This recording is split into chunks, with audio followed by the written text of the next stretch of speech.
Arrête de croire tout ce que pense ton esprit. Stoïcisme. Te rends-tu compte du bruit constant qui traverse ton esprit, même dans les moments où tout semble calme autour de toi, et de la fatigue silencieuse que cela crée en toi lorsque tu tentes simplement de vivre dans le présent? Les pensées s'enchaînent, commentent chaque geste, rejouent à le passé, anticipent l'avenir, et tu finis par croire que ce flot intérieur, c'est toi. À l'extérieur, tu accomplis ce qu'il faut faire. Tu travailles, tu échanges, tu souris parfois. Mais à l'intérieur, le contrôle du mental te glisse entre les doigts. Une remarque entendue le matin devient une rumination le soir, un simple doute se transforme en scénario. Et sans t'en rendre compte, tu es gouverné non par les faits, mais par tes pensées. On t'a peut-être dit que c'est normal, que tout le monde vit ainsi, que l'esprit ne s'arrête jamais. Pourtant, au fond de toi, une intuition persiste. Il doit exister une autre manière d'être.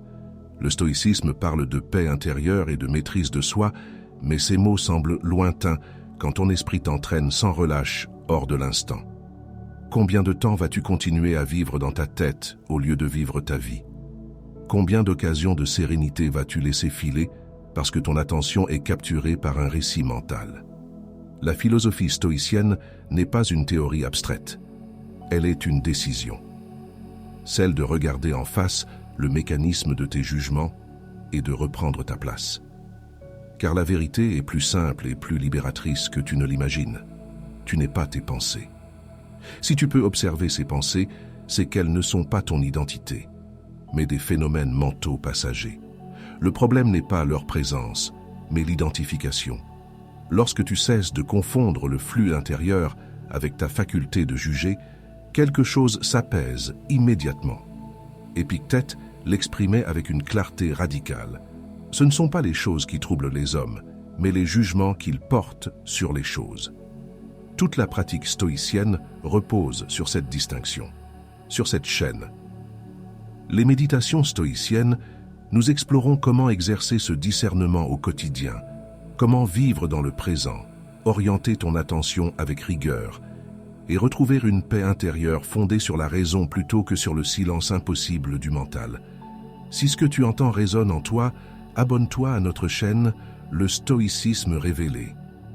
Laisse-nous un like sous cette vidéo et partage en commentaire l'expérience qui t'a fait comprendre que tu n'étais pas tes pensées.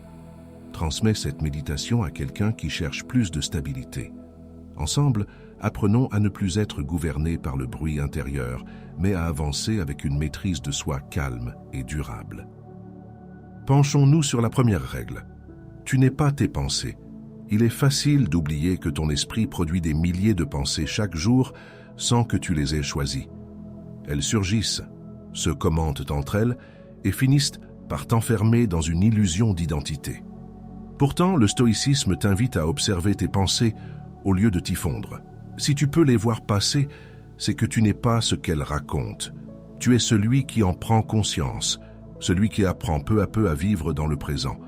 Au travail, cette confusion est flagrante. Ton supérieur te fait une remarque anodine et aussitôt ton mental s'emballe. Je suis incompétent.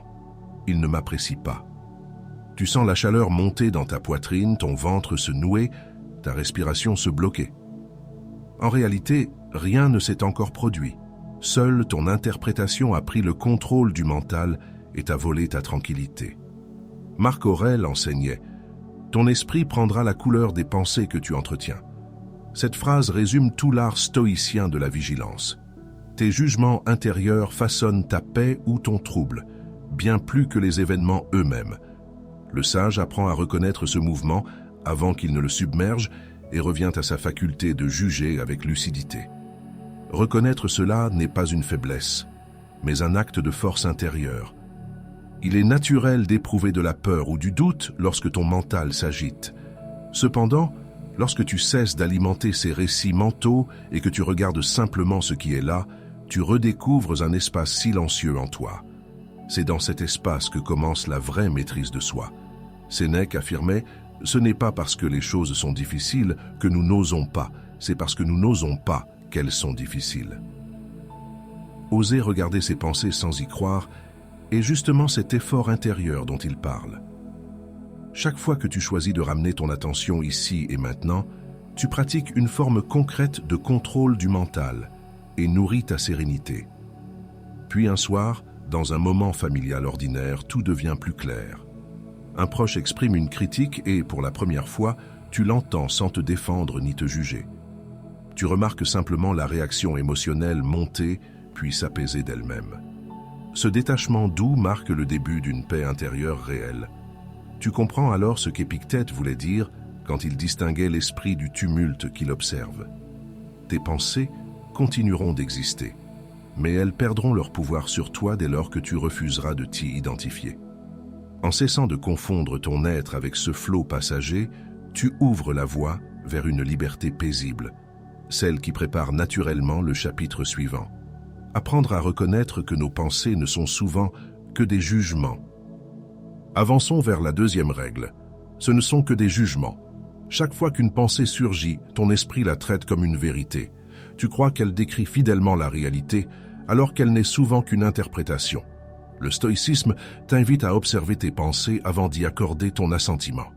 Car tant que tu ne discernes pas la différence entre le fait et ton jugement, tu perds ta paix intérieure sans même t'en apercevoir.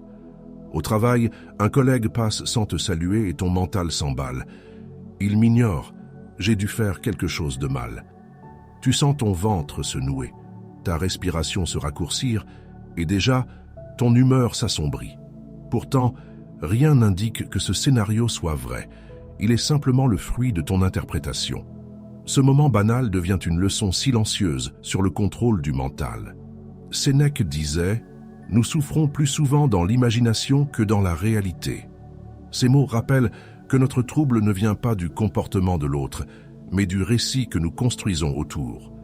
Le sage apprend à distinguer ce qui dépend de lui, son jugement, de ce qui ne dépend pas de lui, les actions d'autrui. Ce recul transforme une blessure imaginaire en occasion d'apprentissage intérieur. Reconnaître cela ne signifie pas nier l'émotion ressentie. Elle est naturelle, humaine et témoigne de ton attachement sincère au regard des autres. Mais si tu restes prisonnier de cette interprétation, tu alimentes toi-même la tempête mentale. L'introspection stoïcienne consiste à questionner calmement. Est-ce un fait ou mon opinion sur ce fait? Marc Aurèle affirmait « Si quelque chose d'extérieur te trouble, ce n'est pas la chose elle-même qui t'affecte, mais le jugement que tu portes sur elle. » Appliquer cette sagesse au quotidien permet de vivre dans le présent, sans te laisser happer par les projections du mental. Lorsque tu examines tes jugements avant d'y croire, tu pratiques une véritable maîtrise de soi et retrouves un équilibre intérieur durable. Puis, un soir en famille, une discussion tourne brièvement au désaccord. Tu sens la vieille irritation monter, puis tu te souviens, ce ne sont que des jugements. Tu écoutes sans chercher à avoir raison et l'atmosphère s'apaise d'elle-même. Ce simple changement d'attitude révèle combien la liberté commence dans ton regard sur les choses. Ainsi se déploie l'enseignement stoïcien dans sa simplicité radicale. Rien ne trouble vraiment celui qui voit clair en lui-même. Tes pensées continueront à surgir, mais elles perdront leur pouvoir dès lors que tu refuseras de leur donner plus qu'elles ne méritent. En comprenant que ce tumulte n'est souvent qu'un jugement passager, tu franchis une étape essentielle vers la sérénité, celle qui prépare naturellement le retour au cœur du présent. Passons à la troisième règle. Reviens toujours au moment présent. Il y a tant de moments où ton esprit t'entraîne loin d'ici. Tu rejoues sans fin une scène passée, où tu anticipes un futur incertain, oubliant que la vie ne se déroule que maintenant. Le stoïcisme te rappelle que la paix intérieure ne s'obtient pas en contrôlant le monde, mais en apprenant à vivre dans le présent. Peux-tu simplement être ici, sans commentaire mental, juste attentif à ce qui est? Dans les transports, ton regard se perd sur le paysage qui défile, mais ton esprit, lui, parcourt déjà la journée à venir, les mails à envoyer, les tensions non résolues, les doutes qui reviennent. Ton souffle devient court, tes épaules se crispent, et la fatigue s'installe avant même d'avoir commencé ta journée. Ce moment banal révèle combien l'habitude de l'anticipation épuise plus que l'action elle-même. Épictète expliquait « Ce n'est pas ce qui t'arrive qui te trouble, mais la façon dont tu choisis de le voir. Ces mots rappellent que ton trouble vient rarement du présent lui-même, mais du récit intérieur que tu lui ajoutes. Lorsque tu observes tes pensées, au lieu de t'y identifier, tu découvres qu'elles ne sont qu'un bruit de fond passager. La philosophie stoïcienne t'invite alors à revenir doucement à ce qui se déroule sous tes yeux. Tu n'as pas besoin de te juger pour ces dérives mentales. Elles sont humaines. L'esprit cherche à prévoir pour se rassurer, mais finit souvent par nourrir son propre désordre. Reconnaître cette mécanique avec bienveillance est déjà un acte de maîtrise de soi. À chaque instant où tu prends conscience que tu es parti dans tes projections, tu peux choisir de revenir ici. Sénèque disait « La vie entière est un instant. Celui qui le comprend ne craint plus ni le passé ni l'avenir. » Cette phrase contient la clé du contrôle du mental. Recentrer ton attention sur l'expérience présente sans chercher à fuir ni retenir quoi que ce soit. Revenir au corps, sentir l'air sur ta peau ou le rythme de ta respiration suffit souvent à briser la boucle des ruminations et à restaurer une présence paisible. Un soir au travail, après une journée tendue, tu restes quelques minutes devant ton écran éteint. D'ordinaire, tu aurais replongé dans les pensées du lendemain. Cette fois, tu restes simplement là. Tu observes ton souffle reprendre son rythme et le calme revenir peu à peu sans effort particulier. Cette simplicité nouvelle te surprend autant qu'elle t'apaise. Alors tu comprends que revenir toujours au moment présent, ce n'est pas fuir tes responsabilités, mais les vivre pleinement, sans superposition mentale inutile. Là où ton esprit voulait contrôler chaque issue, ta conscience choisit désormais d'habiter chaque geste. C'est dans cette présence nue que renaît la sérénité stoïcienne, celle qui prépare naturellement la prochaine étape. Apprendre à diriger ton attention vers ce qui nourrit vraiment ton équilibre intérieur. Observons la 4e règle. Choisis où va ton attention. Ton esprit se déplace sans cesse, happé par 1000 pensées qui t'éloignent de la paix intérieure que tu cherches. Tu crois réfléchir, alors que souvent, tu ne fais que te perdre dans le flot des jugements. Le stoïcisme rappelle que ton pouvoir réside dans la direction de ton regard. Là où se pose ton attention, ta vie s'installe. As-tu déjà remarqué combien tu souffres moins quand tu décides simplement de vivre dans le présent? Au travail, tu passes d'une tâche à l'autre sans réellement être là. Un message surgit, une pensée critique s'impose, et déjà ton énergie se disperse, ton ventre se serre, tes épaules se crispent, la tension monte sans cause visible. À cet instant, ton attention est devenue esclave du tumulte intérieur. Le monde extérieur n'a fait qu'en révéler l'agitation. Épictète disait « Celui qui veut être libre ne doit rien vouloir, ni fuir, sans la raison. » Cette phrase éclaire ta situation. Tu n'as pas perdu ta liberté dans les faits, mais dans ton regard dispersé. Le sage apprend à orienter son esprit comme on dirige un navire vers un cap choisi. En choisissant où va ton attention, tu redonnes à ta conscience son rôle de gouvernail. Il était naturel d'être emporté par ces pensées. Elles surgissent d'elles-mêmes et cherchent ton adhésion. Mais ce n'est pas parce qu'une idée traverse ton esprit qu'elle mérite ton énergie. La vigilance stoïcienne consiste à reconnaître ce mouvement et à revenir doucement au réel. Chaque retour au moment présent est une victoire sur le désordre intérieur. Marc Aurèle affirmait « Ton esprit prend la teinte de ce sur quoi il s'arrête ». Cette vérité pratique t'invite à diriger ton regard vers ce qui élève plutôt que vers ce qui trouble.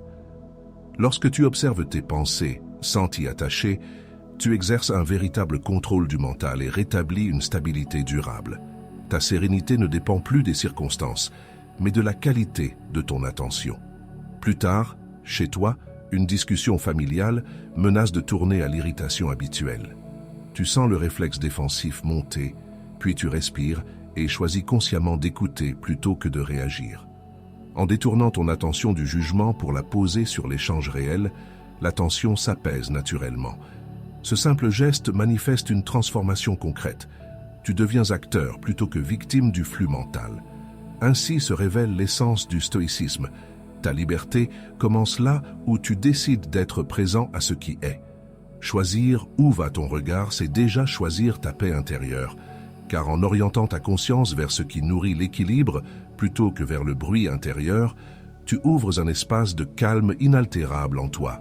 Et c'est depuis cet espace clair que peut naître la 5e règle. Apprendre à regarder chaque pensée sans la suivre. Méditons sur la 5e règle. Regarde la pensée sans la suivre. Chaque jour, ton esprit t'invite à 1000 dialogues intérieurs dont tu n'as pas demandé l'ouverture. Une idée en appelle une autre.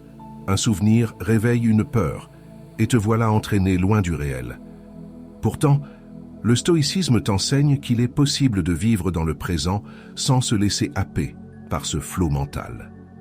La question essentielle devient alors, comment reconnaître une pensée sans lui donner le pouvoir de te gouverner? Dans les transports, ton regard se perd dans la vitre tandis que ton esprit déroule des scénarios sans fin. Tu rejoues une discussion passée, tu imagines ce que tu aurais pu répondre, puis tu anticipes ce qui pourrait arriver plus tard. Ton souffle se fait court, ta mâchoire se crispe, et tu ressens cette tension familière qui t'éloigne de la paix. C'est dans ces moments anodins que se mesure ta capacité à ne plus suivre chaque mouvement du mental. Épictète disait « Ce n'est pas ce qui arrive qui trouble les hommes, mais l'opinion qu'ils en ont ». Cette phrase éclaire ta situation. Le tumulte ne vient pas du souvenir ni de l'image future, mais du crédit que tu leur accordes. Lorsque tu apprends à observer ces constructions mentales sans y croire immédiatement, tu exerces déjà ton discernement stoïcien. Regarder sans s'engager devient un acte de liberté intérieure. Il est naturel d'être traversé par des pensées contradictoires ou anxieuses. Les repousser ne fait souvent qu'accroître leur force. Les reconnaître avec calme les affaiblit d'elles-mêmes. L'exercice consiste à garder une attention douce et stable sur ce qui se présente, sans jugement ni fuite. Ce détachement bienveillant marque le début d'une véritable maîtrise personnelle. Sénèque rappelait « Celui qui n'est pas maître de lui-même sera toujours esclave des événements ». Cette invitation à la lucidité rejoint directement la pratique de l'observation des pensées. Chaque fois que tu remarques un élan intérieur et choisis simplement de rester présent plutôt que de réagir, tu exerces un authentique contrôle du mental. En agissant ainsi, tu transformes un réflexe inconscient en choix conscient. Puis un soir au travail, un collègue remet en cause ton idée devant l'équipe. Tu sens aussitôt monter la colère et les arguments défensifs. Mais cette fois, tu restes silencieux quelques secondes. Tu observes cette impulsion mentale comme un phénomène passager et réponds finalement avec clarté plutôt qu'avec irritation. La scène se déroule paisiblement. Ton calme surprend autant les autres que toi-même. C'est là toute la force de cette 5e règle. Apprendre à regarder sans suivre libère ton esprit du poids des réactions automatiques. Tu découvres que tes pensées peuvent surgir sans t'emporter, comme des nuages glissant dans le ciel d'une conscience claire. Cette distance tranquille révèle la véritable paix intérieure, celle qui précède naturellement l'étape suivante. Discerner si ce que ton esprit raconte est un fait ou simplement une histoire que tu entretiens encore. Abordons la 6e règle. Demande-toi fait ou histoire. Chaque fois qu'une émotion t'envahit, il est difficile de savoir si elle naît d'un événement réel ou du récit que ton esprit t'en propose. Le stoïcisme t'invite à exercer cette lucidité, distinguer le fait brut de l'histoire que tu y ajoutes. C'est une manière directe de retrouver la paix intérieure, en cessant de croire sans examen tout ce que ton mental raconte. Alors, la question stoïcienne devient essentielle. Ce que je ressens maintenant vient-il d'un fait ou d'une fiction intérieure? Au travail, une remarque d'un collègue te blesse plus que tu ne veux l'admettre. Tu ressens immédiatement une tension dans ta poitrine, ton souffle se bloque et déjà une phrase tourne dans ta tête. Il me rabaisse encore. Pourtant, si tu regardes bien, il n'a dit qu'une phrase neutre. C'est ton interprétation qui s'est chargée d'amertume. Cette scène ordinaire illustre combien le jugement intérieur crée souvent plus de troubles que les faits eux-mêmes. Sénèque rappelait « Nous inventons la plupart de nos malheurs par nos propres pensées ». Ces mots mettent en lumière la racine du désordre mental, confondre le réel et son commentaire. Lorsque tu apprends à observer tes pensées sans leur accorder aussitôt ta croyance, tu redonnes à ta conscience son rôle de témoin lucide. C'est là que commence le véritable art stoïcien du discernement.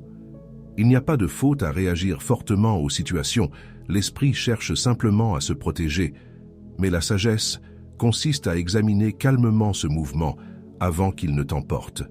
Reconnaître cette émotion sentie fondre te permet déjà un certain recul intérieur. C'est dans cet espace silencieux que renaît ta maîtrise personnelle. Marc Aurèle écrivait « Ce qui trouble l'homme, c'est non pas les choses, mais les opinions qu'il forme à leur sujet. » Revenir à cette évidence change tout dans la pratique quotidienne du contrôle du mental. En ramenant ton attention vers le présent concret, un geste, une respiration, un fait simple, tu démêles naturellement ce qui appartient au monde extérieur et ce qui vient de ton interprétation intérieure. Peu à peu, tu découvres une stabilité douce qui ne dépend plus des circonstances. Plus tard, dans un moment familial paisible, un proche formule une critique sur ta manière d'agir. D'ordinaire, cette remarque aurait déclenché défense et rancune. Cette fois, tu respires avant de répondre.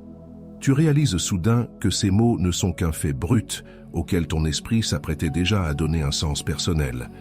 Cette clarté nouvelle apaise immédiatement ton cœur et transforme la scène en échange sincère. Ainsi se révèle toute la puissance de cette 6e règle. Apprendre à discerner entre réalité et narration intérieure ouvre la porte d'une liberté durable.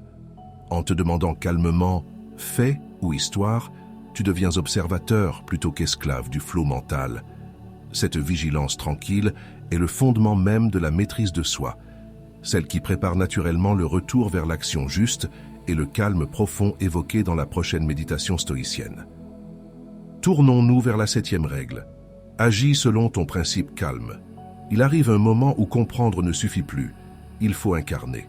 Le stoïcisme n'est pas qu'une réflexion sur les pensées, mais une manière d'être au monde, enracinée dans la maîtrise de soi. La véritable paix intérieure naît lorsque tu choisis d'agir en cohérence avec ta raison, même quand ton esprit s'agite. La question stoïcienne devient alors, peux-tu agir selon ton principe calme, même quand le tumulte intérieur persiste? Au travail, une tension éclate dans une réunion. Les voix s'élèvent, les visages se ferment, et tu sens cette vieille impulsion monter, celle de te justifier, d'avoir raison à tout prix. Ta poitrine se contracte, ton souffle devient court, ton esprit cherche déjà des arguments pour défendre ton point de vue. Mais au fond de toi, une autre force murmure, reste lucide, ne te perds pas dans le bruit. Sénèque affirmait « Le vrai bonheur est de jouir du présent sans dépendre anxieusement de l'avenir ». Cette phrase t'invite à ramener ton attention à ce qui se passe ici et maintenant. Plutôt que de répondre sous l'emprise du réflexe mental, le stoïcien choisit d'agir avec mesure. En revenant à cette présence tranquille, tu découvres que la sérénité n'exige pas le silence des autres, mais la stabilité de ton jugement. Reconnaître cette agitation ne signifie pas la condamner. Elle est humaine, naturelle même face à l'adversité ou à la critique. Mais en refusant de t'y identifier totalement, tu redeviens acteur plutôt que spectateur du désordre intérieur. C'est ce moment précis où tu choisis la tempérance au lieu de la réaction qui marque ton évolution réelle. Épictète enseignait « Ce n'est pas celui qui crie le plus fort qui est libre, mais celui qui reste maître de lui-même. » Cette parole simple éclaire l'exercice quotidien du contrôle du mental. Agir selon ton principe calme ne veut pas dire tout accepter sans mot dire, mais répondre depuis un espace intérieur stable, plutôt que depuis l'impulsion. C'est en cultivant ce recul conscient que tu apprends véritablement à observer tes pensées avant qu'elles ne guident tes gestes. Plus tard, dans un cadre familial ordinaire, un proche hausse le ton lors d'un désaccord mineur. Tu sens encore cette chaleur monter en toi, puis tu te rappelles la pratique du matin. Tu respires profondément et choisis des mots simples et paisibles plutôt qu'une riposte immédiate. L'atmosphère change subtilement, ta tranquillité devient contagieuse. C'est là tout le fruit de cette 7e règle. Chaque action enracinée dans le calme nourrit ta liberté intérieure. Tu découvres peu à peu qu'agir avec constance selon tes valeurs rend inutile toute agitation mentale. Le monde extérieur garde ses mouvements, toi tu demeures centré dans ta raison paisible. Et c'est depuis ce centre silencieux que naît naturellement la prochaine méditation, celle où la paix n'est plus cherchée, mais vécue pleinement dans chaque instant présent. Tout au long de cette méditation, tu as parcouru le chemin du stoïcisme, comme on traverse une mer agitée pour atteindre la rive du discernement. Tu as appris à distinguer les faits de tes jugements, à reconnaître que tes pensées ne te définissent pas et à revenir sans cesse à la clarté du présent. Cette lucidité nouvelle t'ouvre à une forme de paix intérieure plus stable, née non du silence absolu du mental, mais de la maîtrise de soi qui consiste à choisir ce qui mérite ton assentiment. Ce parcours n'a rien d'un triomphe. Il s'agit plutôt d'une acceptation lucide, celle de comprendre ce qui dépend vraiment de toi et ce qu'il faut laisser aller. Dans cette nouvelle réalité intérieure, tu découvres que la sérénité n'est pas l'absence de pensée, mais la capacité d'en voir le mouvement sans t'y confondre. Marc Aurèle le rappelait avec justesse, l'âme devient semblable à ses pensées habituelles. En apprenant à observer tes pensées avec calme et à vivre dans le présent, tu façonnes peu à peu un esprit libre et stable. Le détachement devient alors une forme de vertu. Tu agis selon ta raison plutôt que selon le tumulte intérieur. La pratique stoïcienne révèle que retrouver la paix intérieure grâce à la distanciation des pensées n'est pas un idéal abstrait, mais un exercice quotidien d'attention et de constance. Si ces enseignements résonnent en toi, rejoins notre communauté des méditations stoïciennes, non pour consommer des idées, mais pour partager la sagesse en actes. Abonne-toi si tu souhaites poursuivre ce chemin d'équilibre. Laisse un commentaire sur ce que t'a apporté cette réflexion ou partage cette vidéo comme un geste bienveillant envers ceux qui cherchent eux aussi le contrôle du mental. Ensemble, nous cultivons l'art d'observer nos pensées sans nous y perdre et d'ancrer notre vie dans une présence lucide. C'est ainsi qu'une simple chaîne devient une école moderne de maîtrise de soi et de paix partagée. Souviens-toi enfin, la sagesse n'est pas un état atteint, mais un mouvement constant vers plus de clarté. Continue d'observer, d'agir et de vivre dans le présent avec calme, car c'est dans chaque instant conscient que renaît la liberté véritable.